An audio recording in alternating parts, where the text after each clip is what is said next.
मैंने उनको मौका इसलिए दिया सर कि बोलते मैं बजट पे बात करने वाला नहीं हूँ, मैं खाली ये मौका जो आपने मुझे दिया है बात करने को वो यूज़ करना चाहता हूँ मेरा नाराज़गी बताने।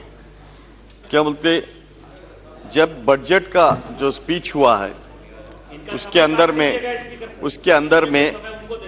अंदर में हमारा नया राज्य है, अभी नया 2.5 years हुआ है, बहुत ही उम्मीदें हम लोगों ने रखा है उसके ऊपर, और हम सरकार के साथ में पूरी सहयोग के साथ में उनके साथ चल रहे हैं कि हमें हमारा राज्य को जो है ज़्यादा से ज़्यादा वो लोग हमें क्या हुआ बजट दे, पैसा दे, सो दैट हमारा जो राज्य है तो आगे बढ़े। लेकिन हम ये देखते हैं कि मोदी जी का जो मंत्र है सबके साथ और सबका विकास, सबका साथ और सबका विकास, लेकिन यहाँ हम देखते हैं कि थोड़े लोगों के साथ ही उनका साथी है और विकास तो उनको ही हो रहा है लेकिन सबको विकास नहीं हो रहा है। मैं मेरे थोड़े जो पॉइंट्स, जो स्टेट रीऑर्गेनाइजेशन एक्ट, हम जो मांग हमारा है वो एकदम लेजिटिमेट मांग है, हम कुछ भी बाहर नहीं मांग रहे, जो स्टेट रीऑर्गेनाइजेशन एक्ट के अंदर में जो लिखा हुआ है वही हमारा मांग है। तो मैं रिक्वेस्ट करता हूं हमारे जो मंत्री जी यहाँ बैठे हुए हैं, फाइनेंस मंत्री जी, उनको आई वांट टू टेक इनका नोटिस में हम ले आना चाहते हैं और मेरे ख्याल से वो नोट कर लेंगे और हमें इसका जवाब भी देंगे, और जवाब ही नहीं, मैं सोचता हूं कि इसको ये लोग कमिट भी कर लेंगे। तो मेरा पहला मांग ये है सर कि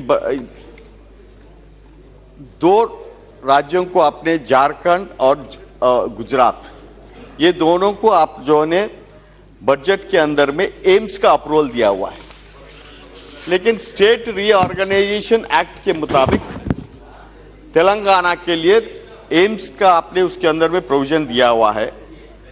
हमारा नेबरिंग स्टेट आंध्र प्रदेश को आपने ऑलरेडी सैंक्शन किया है, वो लोग का अपना बिल्डिंग चालू भी हो गया और पूरा होने को भी आया, लेकिन अभी तक एम्स का सैंक्शन तेलंगाना स्टेट को नहीं हुआ है। तो ये पार्शियलिटी हम नहीं चाहते हैं, हम चाहते हैं कि यही स्पीच के अंदर में मंत्री जी हमें जवाब दे और बोले हमारा कमिटमेंट हो जाए, पूरा करें।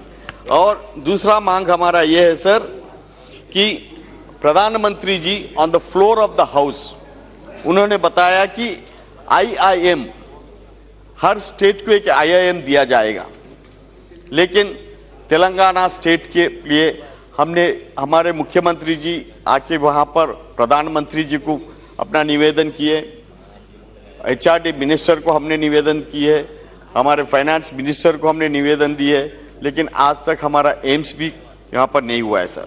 इसके बाद में सर आपको पता है कि हमारा नया स्टेट है and allotment of IAS and IPS officers हमको देना चाहिए, लेकिन आज तक हमारे पहले 10 जिला थे, हमने उसको 31 डिस्ट्रिक्ट्स में ये किया है फॉर ट्रांसफॉर्मेशन, मतलब जिसके साथ में एडमिनिस्ट्रेटिव पॉलिसीज पब्लिक के लिए अच्छा उपलब्ध हो, फॉर द पीपल, अच्छा उनका काम हो। छोटे छोटे हम लोगों ने जिला बनाया है, from 10 districts we have made them to 31 districts for better administration. But इसके लिए हमने हमारा IAS officers and IPS and IAS officers के लिए मांग की है, लेकिन आज तक वो भी हमारा पूरा नहीं हुआ है सर। यहाँ पर जो रिक्रूट हो रहे हैं, नए जो रिक्रूट हो रहे हैं IPS, आंध्रा हमारे जो नेबरिंग स्टेट है उनको जो 5 IPS ऑफिसर दिए हुए हैं और हमको खाली 2 IPS ऑफिसर दिए अलॉटमेंट्स के, नया जो रिक्रूट हो रहा है। तो इसके मतलब हमारा 31 डिस्ट्रिक्ट्स का मांग रहते हुए भी ये हम बता रहे हैं कि आपका साथ जो है सबका साथ नहीं है, थोड़ा लोगों के साथ है। तो इसको थोड़ा बदलिए और ये कीजिए कि हमें भी थोड़ा बहुत जो हमें देना चाहिए वो दीजिए। और थर्ड और एक हमारा ये है सर, बॉर्डर के ऊपर में, उड़ीसा बॉर्डर के ऊपर में आपको पता है जो तेलंगाना है, वहाँ पर ज़्यादा से ज़्यादा माओइस्ट का प्रॉब्लम हो रहा है। कल भी 17 माओइस्ट का एक्सपायर हुए। तो हमने उसको कंट्रोल करने के लिए हमने 2 बटालियन पूछा था, ईच बटालियन के अंदर में 1000 आदमी 1000 का फोर्स रहता है, लेकिन हमें एक बटालियन का प्रॉमिस किया गया, लेकिन एक बटालियन में से भी हमें खाली 3 कंपनीज आए हुए हैं। 3 कंपनीज का मतलब ईच कंपनी में 100 मतलब 1000 के बदले में खाली 300 आदमी को हम भेजा हुआ है। तो ये भी हमारा मतलब नाराजगी हम जो बता रहे हैं इसके ऊपर में। आज आप देख रहे हैं कि बजट होने के बाद हमारे पूरे मतलब मेरा जो बड़ा फोर्स है, योद्धा है मेरे साथ, 14 योद्धा है, वो 14 योद्धा आज तक 3 दिन से पार्लियामेंट में हम लोग एब्सेंट है। हम हमारी नाराजगी जताना चाह रहे हैं। यही नहीं सर, बट ये मौका रजिस्टर करने मुझे जो अवसर दिया गया है, मैं ये पार्लियामेंट में आया हूं बात करने के लिए, बताने की मेरा ये जो मांग। और दूसरा, किस दिन से अपना चल रहा है, हम लोगों ने हमारे पैरों के ऊपर कस लेके हाउस को तकलीफ ना देते हुए हम लोगों ने यहाँ पर हमारा मांग दिया है बाइफरकेशन ऑफ हाई कोर्ट के लिए। सुप्रीम कोर्ट ने ऑलरेडी आदेश दिया है और नोटिफाई भी किया है कि आप इसको नोटिफाई कीजिए, लेकिन आज तक भी मुझे पता नहीं चल रहा है कि क्यों ये नोटिफिकेशन आज तक क्यों नहीं जारी हो रहा है। जब उत्तरांचल, झारखंड और छत्तीसगढ़ का विभाजन हुआ था, वहां पर 15 दिन के अंदर में सेपरेट हाई कोर्ट का एस्टैब्लिश हुए थे, लेकिन आप आज 2.5 साल के बाद में भी, 2.5 years के बाद में भी आज हाई कोर्ट का बाइफरकेशन तेलंगाना स्टेट में नहीं हो रहा है। उसका रीजन क्या है? इसीलिए हम बोल रहे हैं कि सर, खाली थोड़े लोगों का साथ है, सबका साथ नहीं है। सबका विकास नहीं हो रहा है, थोड़ा लोगों का विकास हो रहा है। तो ये सबके ऊपर में जो इनका आदरणीय जी प्रधानमंत्री जी का जो मंत्र है, वो सबके लगाइए, सबका साथ और सबका विकास। तो सबको विकास करने का मौका दीजिए। और हमारा ITIR information technology investment regions के अंदर में प्रोजेक्ट हैदराबाद में आना था सर, ये भी 2.5 वर्ष हो गया, इसका भी हमें सैंक्शन नहीं मिला है। आप भी जरा नोट कीजिए। और मैं आपको फाइनेंस मंत्री जी को रिक्वेस्ट करता हूं कि हमारा ये जो एम्स जो हमें प्रॉमिस किया गया था, जो हमें बताया गया था कि ये बजट के अंदर में हम उससे लेंगे, प्रधानमंत्री जी ने भी आश्वासन दिए थे, फाइनेंस मिनिस्टर ने भी आश्वासन दिए थे कि आज हमें बहुत ही नाराज है कि आज ये बजट के अंदर में इसका उल्लेख नहीं हुआ। इसलिए हम चाहते हैं कि आज जब भी जवाब दे रहे हैं तो इसका हमें कमिटमेंट दिया जाए। और ज्यादा कुछ मैं बजट के बारे में बोलना नहीं चाहता हूं sir. I only take come here to register my नाराजगी। धन्यवाद सर। धन्यवाद। Shri P Venugopal ji. Thank you, Chairman sir. I rise to participate in the discussion on the General Budget 2017-18 presented by the Honorable Union Minister of Finance on the 1st February 2017. On behalf of our party, AIDMK, which is following the policies and principles adopted by late Reverend Leader, 6-time Chief Minister Dr. Jayalalitha Amma, I would like to put forth the following views of the consideration of this House and of the Union Finance Minister Sri Arun Jaitley ji and also the Prime Minister Sri Modi ji. To begin with, I commend the Union Finance Minister on the difficult balancing act that he has undertaken in the budget, which represents significant move forward from the previous budgets. I welcome the budget, 3 important reforms in this budget, namely of advancing the date of presentation of budget to 1st of the February. Second, merging the railway budget with the general budget. And third, abolishing the distinction between planned and non-planned expenditure.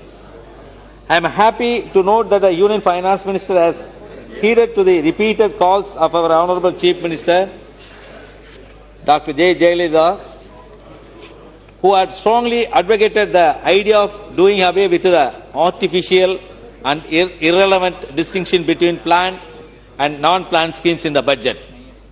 To come to the points in the budget, I would like to say that the emphasis on agriculture and enhancing farmers' income are welcome futures.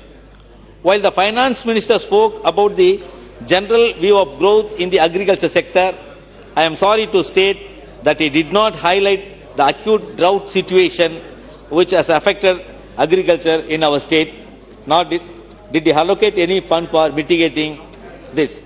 In this connection, the Chief Minister of Tamil Nadu, Sri O. Pannirselvam, already met the Honorable Prime Minister and pleaded for allocation of rupees nearly 40,000 crores.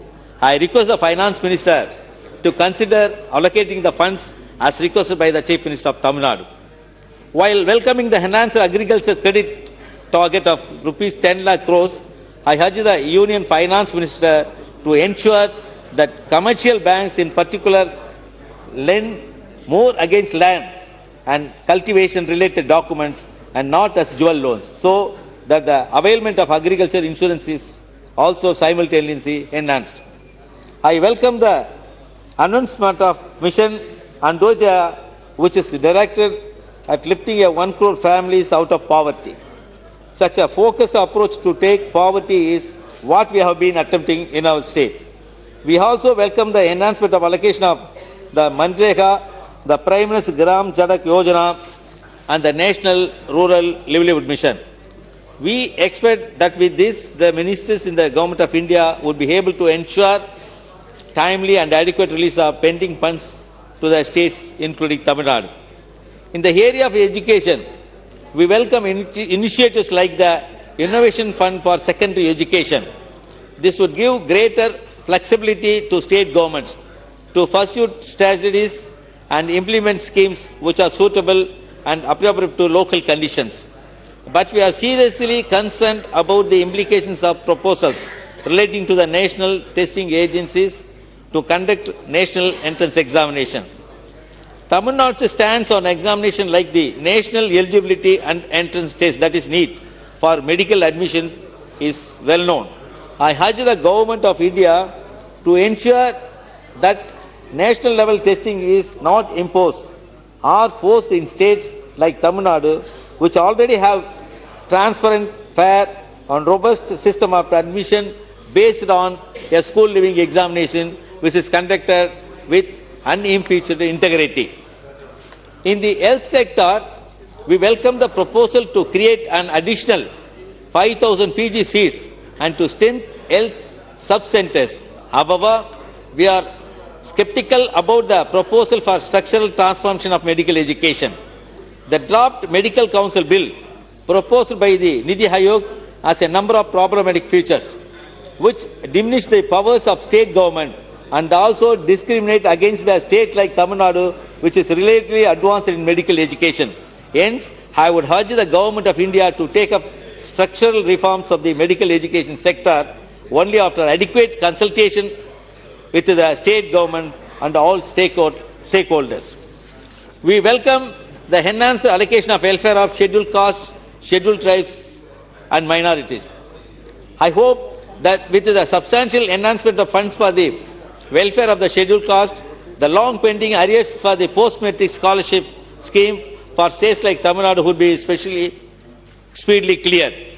As I pointed out in my speech on the motion of thanks on President address on 6th February, an amount of rupees nearly 1,945 crores is pending to be reimbursed by the Ministry of Social Justice and Empowerment and also by the Ministry of Tribal Welfare. I request the Finance Minister to advise the Ministry's consent for release of money.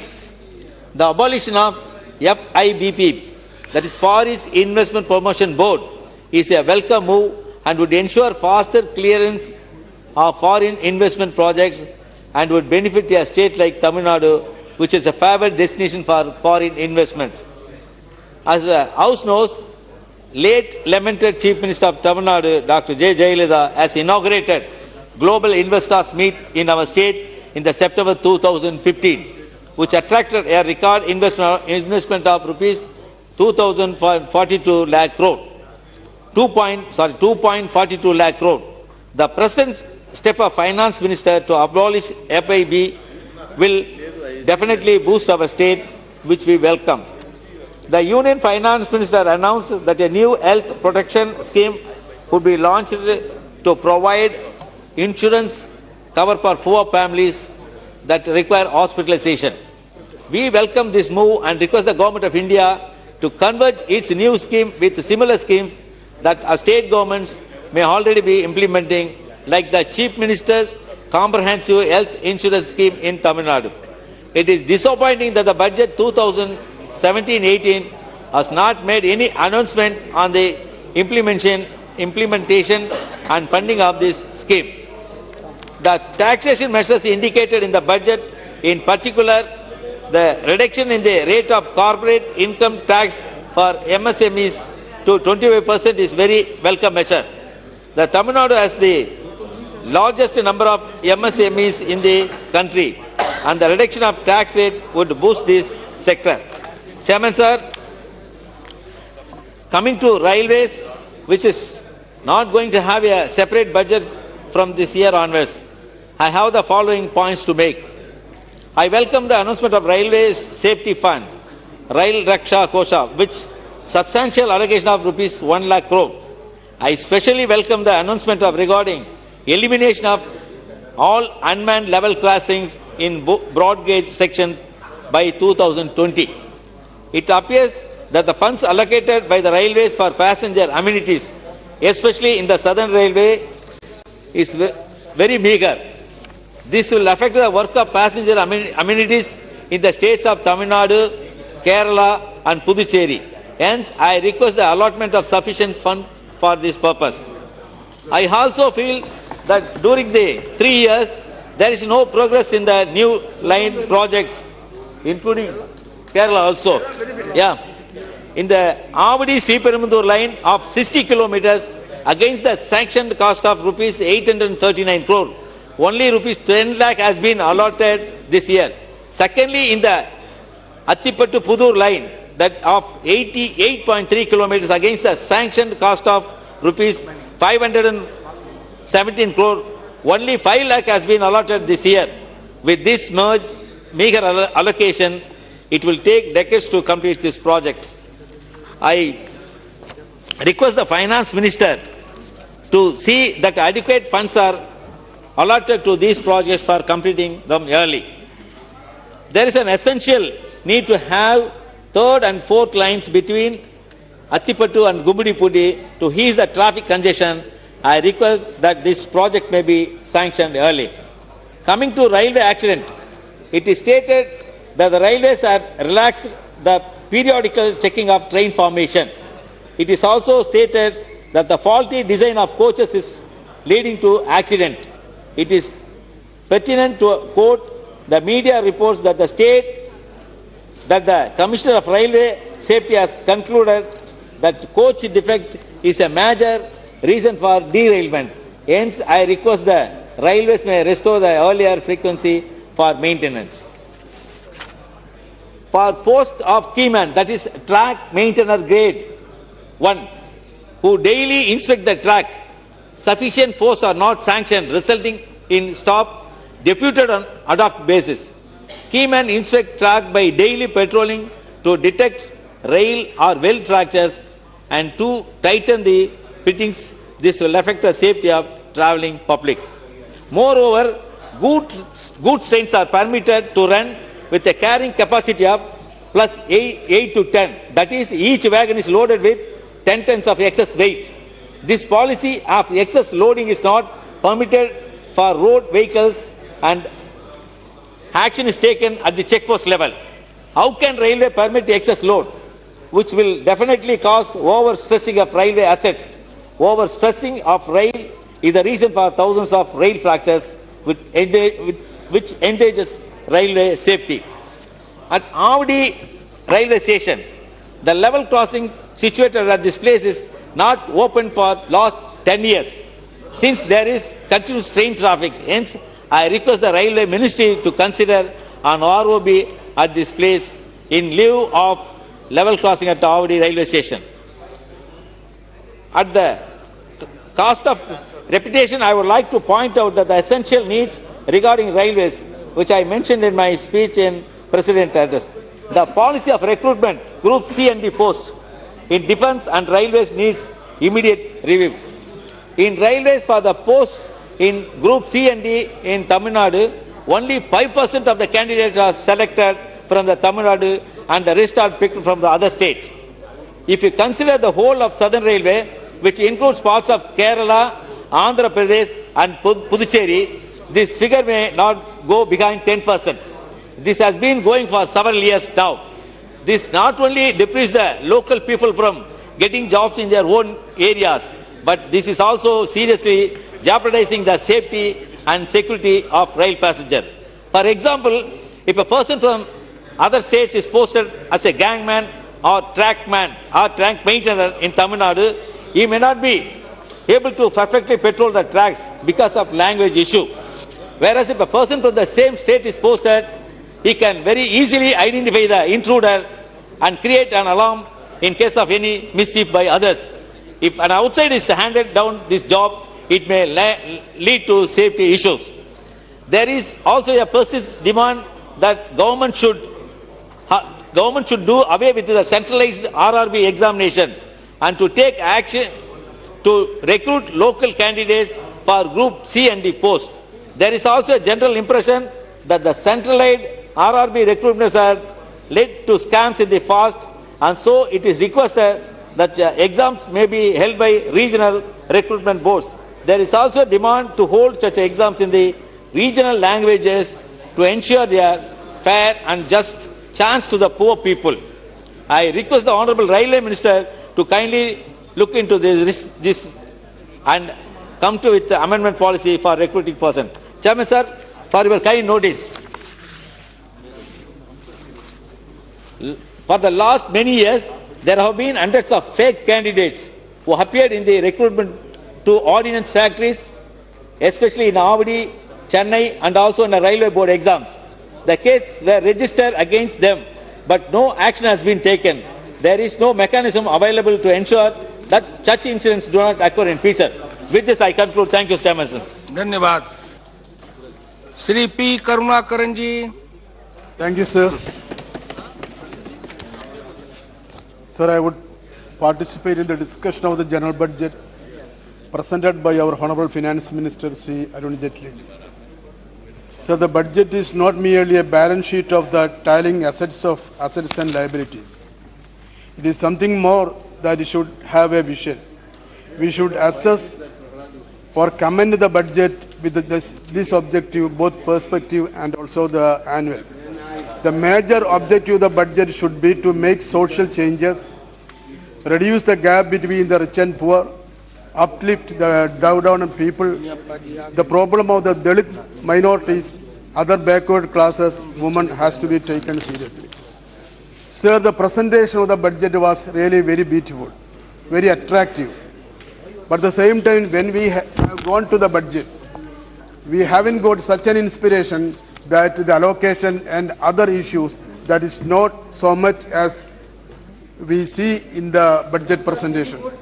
Sir, the budget has placed before the House when the common people of India are reeling under the disastrous impact of the demonetization. People thought that there would be concrete measures to give relief to the common people after shocking the experiences of the demonetization. Sir, the budget proposals are really disappointing. Sir, the Finance Minister has said that huge allocation has made to various ministries. But when we compare the allocations to the last year, the budget estimates, we could see that the increase is nominal or in many cases it is stagnant. The size of the budget has come down from 13.5% of the GDP the last year. Now it has come down to 12.2% of the GDP. The fiscal deficit target that is declined 6.32%, it is because of the reduction in the public expenditure. The total revenue received has come down from 9.41% of GDP from 2016-17 to 9% of the GDP in this budget estimate. So the tax foregone has gone up by about 30,000 crores as it is the 2.1% of the GDP. So it is on these grounds that they are trying to reduce the fiscal deficit from 6% to 3.2%. So when the farmers' suicide have gone up, we could have a better allocation to the agriculture sector. There is only a minimal allocation that we could see. So there is the 10 lakhs crores of the bank credits, it is true, but it is with a high interest rate of 12% or that 14%. Really, it is the banks are ready to give the loans to the people, but it is with the high interest rate. So the bank, it is not, there would not be any benefit to the common people, but it would be assist the bankers, because government is not ready to implement the Swaminathan Commission report, that is a 4% interest rate. The government is not ready to implement that. There is an allocation of 48 crores of the MNRG, which may be see that higher allocation. But last year, revised estimate was 47,000 and more. So the increase is only 5,000 crores, not more as stated by the finance minister. There is no increase with regard to the PMJSY allocation. It was earlier 19,000 crores. Now it is the same amount that we see. Sir, World Health Organization and the International Labour Organization have stressed for the protein consumption, especially for the poor people. The need to promote the production of the cereals and pulses we have discussed in the House. Earlier the allocation was 3,400 crores. Now there is only 100 crores, not more than that. How can the government say that we are stressing more on the health sector? The finance minister speaks much about the health sector, but the allocation of the NRM is only 5,000 crores. The finance minister talked of infrastructure which need of the development.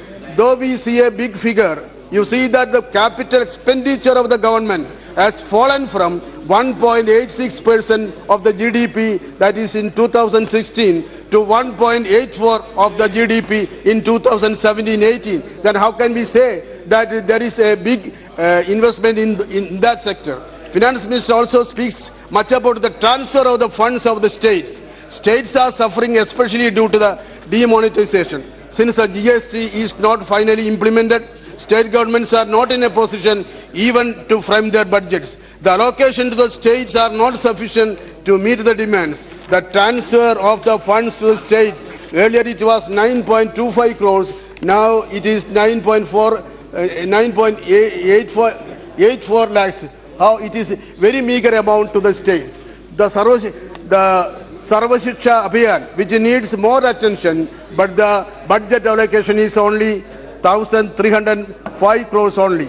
The economic survey presented in the House clearly shows a decline in the economic growth, a sharp fall in demand for goods and services, massive job loss, decline in the farm income, and also the social disruption in cash incentive sectors. So the fiscal deficit has declined, it is true, but it is, you know that it is 72,000 crores the government is expecting from the disinvestment of the public sector. The burden on the working people has been increased. Government is expecting an additional revenue of 75,000 crores through the indirect taxes. The small income taxpayers may get some relief, I agree. The government is expecting 1.3 lakh from the direct tax, but it is not going to be materialized. It is only the assumption that there may be the better growth.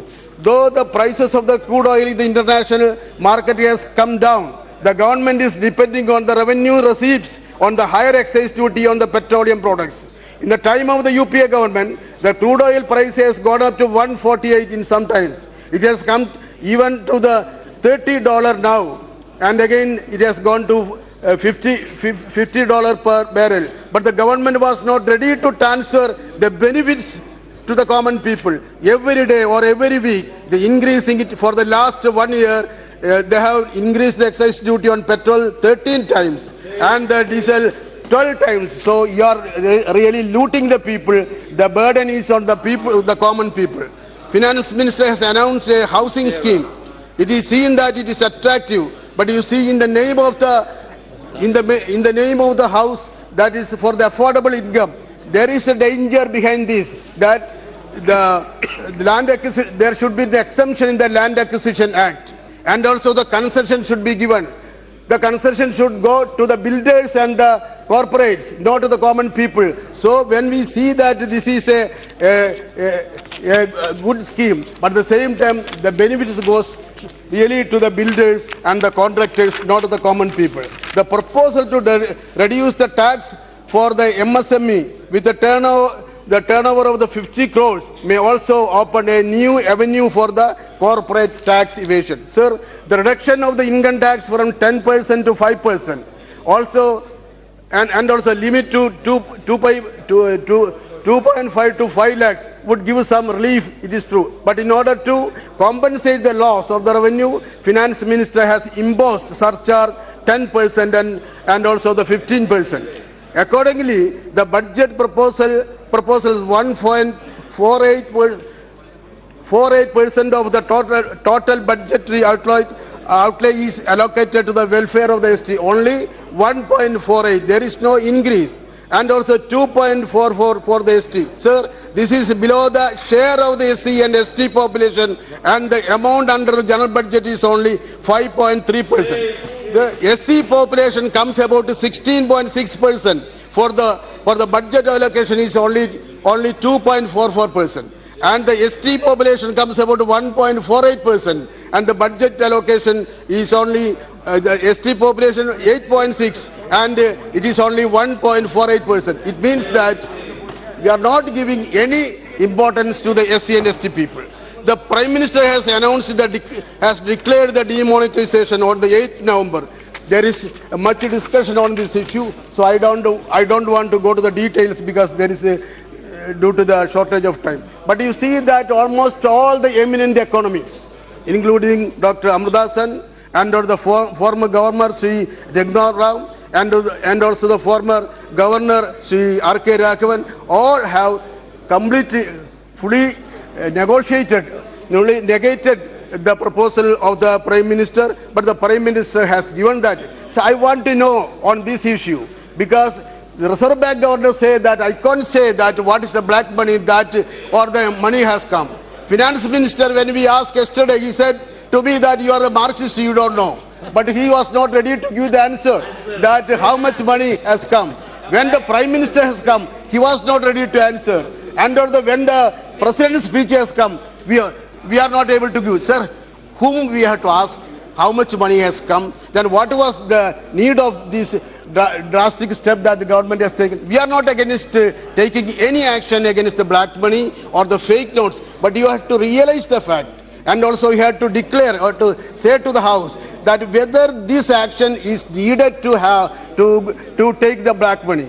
You have the Income Tax Department, you have the Vigilance Department, you have the Enforcement Department, you have the CBI. Then why can't you take all these instruments that you have taken now? But it is only, now you said that there is a huge black money, but that you can take even without the demonetization. So we need the answer from the government. Sir, it is after the 92 years that the railway budget is merged with the general budget. Our railway minister is here.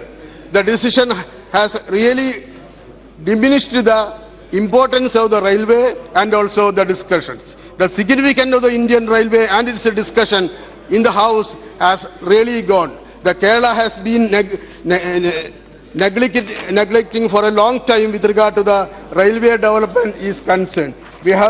I don't want to go to the details. We have given number of suggestions which we need due consideration. More funds has to be given with regard to the doubling, electrification, new lines, infrastructure facilities, and also other sections. The House has to discuss the performance of the public undertaking. Sir, it is a very, very serious issue. Please conclude. Sir, we have decided in the BSc that there should not be a very significant stand in this, because 2 days we are discussing. Sir, this PSU has become really a very, very important sector as far as country is concerned. What is the present position? I request the government, there should be a discussion of the PSU. So, every budget we see that the disinvestment of the PSU. We know in Kerala, Many of the PSC units, they are struggling for the fund, either the HAL or the KEL or HOS or the FACT. So what is the responsibility of the government with regard to the PSC? They have decided. Please conclude. They have decided to sell the shares of the PSU. So that is not the solution as far as the PSUs are concerned. Sir, I would like, sir, you please allow me to say some issues with regard to the state of Kerala. Sir, we are suffering due to the shortage of the food grains. From 1965 onwards, we have been implementing statutory rationing system. When the Food Security Act was passed, states such as Kerala has suffered, though it has a positive response in other parts of the country. We have pointed out this issue in the time of the passing of the bill here itself. Sir, Kerala and Tamil Nadu have been a better PDS system earlier. But when this act has come, we said that we should be exempted or we should get sufficient land. Sir, we have been getting 16.50 lakh metric tons food grains. We are now getting only 14.550 lakhs metric tons. So there is a shortage of 2 metric tons. So it is not possible for us to give ration to the targeted groups, the APL and BPL and also the other sections.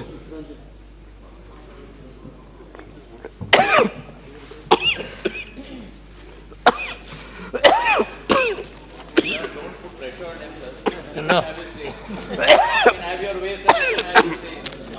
Please, sir. You are putting too much pressure on them. Have some. No, yeah. Consideration. Have Some mercy on them, minister. Sir, extra 5. Sir, our Chief Minister has met the Prime Minister and also the Food Minister. So I request the government to allocate sufficient food grains to the state. So other issue is the cooperative sector. When the demonetization has come, I don't know, there was a political motivation on the part of the government. Because they said that this cooperative sector are the depositors of the black money. Now you see, the Reserve Bank say that there is no black money in the cooperative sector. The NABARD say they are filing accounts in the proper time. Then what was the reason? Really, the cooperative sector in Kerala is the lifeline of the people in almost all the sectors. Even we are entering in the public market to control the price rise. So I request the government to take away all the restrictions that were imposed. Sir, the budget hasn't shown justice to the state of Kerala. We have been requesting for an AMS status. I am not against giving AMS status to the Gujarat or of the Jharkhand, but we have been demanding, so I request the Finance Minister to take on this issue. Sir, Government of India is getting a high foreign exchange from the NRIs. The 90% of the people are from Kerala, but there is no provision or the package with regard to the NRIs. So we have been taking the Kerala people this issue in the budget, especially there is a recession in the Gulf countries. Large number of the people are returning. So I request the government to take this issue. You have taken more. Yes, sir. Yes, sir. More time. Yes, sir. Only 2 minutes. Sir, with regard to the Kerala, this is with regard to the budget. Allocation of the budget proposals, the plantation area is disappointing. There is no increase in the allocation. You see that there was 4.3 crores earlier, now it is 4.34 crores. Rubber board has earlier 150 crores, now 160. Coffee board has 141, now it is 140, reduced. The rubber board has earlier 143, now 42. The spices board has got only 82. The traditional industries like coir, cashew, bidi, khadi haven't got any incentive to this. And also the thousands of workers and agents, we met the Finance Minister yesterday. Thousands of all the Kerala MPs have met the Finance Minister yesterday. Thousands of workers as the agents are getting employment in government lotteries. Karunya scheme was implemented to give assistance to the poor people. Due to the demonetization, the income has reduced to 358 crores. Doesn't matter. But when the service tax is implemented, it is difficult for them to run the lotteries. We request to exempt the government lotteries, not the other lotteries. The finance minister, I think, is kind enough to take these issues. Sir, I am concluding. So Finance Minister of Kerala has made it clear that there is a loss of 3,000 to 4,000 crores of rupees. There is a revenue loss as far as the demonetization. And the government of Kerala has requested a 10,000 crores assistance. So I request the government, otherwise it is not possible for the government to run. So the last point is that government has made a number of suggestions with regard to our women friends. I fully agree that 6,000 rupees they are going to give the pregnant woman and many other issues. Sir, I would like to know, Rajya Sabha has passed the women reservation bill. Why the government is not ready to bring the bill here? We, the CPM and also the opposition parties are ready to give all support. Okay. It is not the question of giving some suggestions. It is not the question of giving some breads on milk. But at the same time, they have to be taken the mainstream.